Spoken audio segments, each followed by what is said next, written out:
All right, congratulations. You've done all the hard work.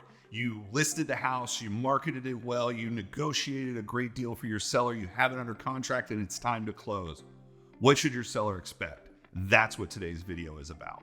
All right, so as we're preparing for closing, one of the first things we're going to do with the seller is we're going to have them sign their closing documents. It's more and more common these days for the seller to sign their closing documents in advance rather than have a joint closing between the buyer and the seller. A lot of that goes to just being more flexible for your seller. For example, they may be out of the area or they may just be busy and not available to come in to sign. So we'll send them a closing package to sign or have them set an appointment to come in and sign a package. Once your seller has signed their side of the closing documents, they're really done. There's not a whole lot for them to do. We have a scheduled day of closing. Prior to that day of closing, the title company should be sending you a settlement statement to review with your client. The settlement statement is going to lay out all the different charges and fees and everything else, but the most important thing to your seller is going to be what is their cash proceeds, and that's going to be listed on the settlement statement. Then we're going to hold a closing appointment with the buyer.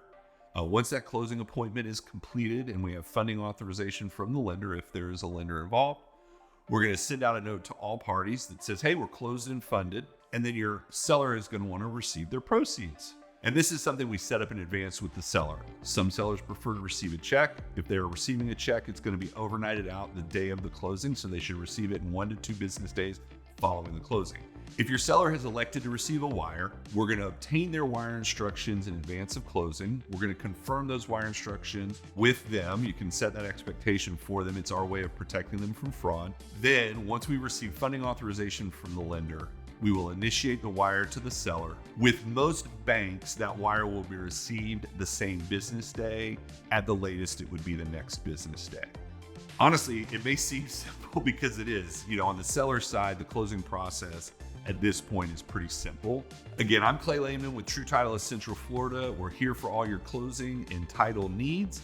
Our mission is to make your life easier. Give us a call if you ever need anything.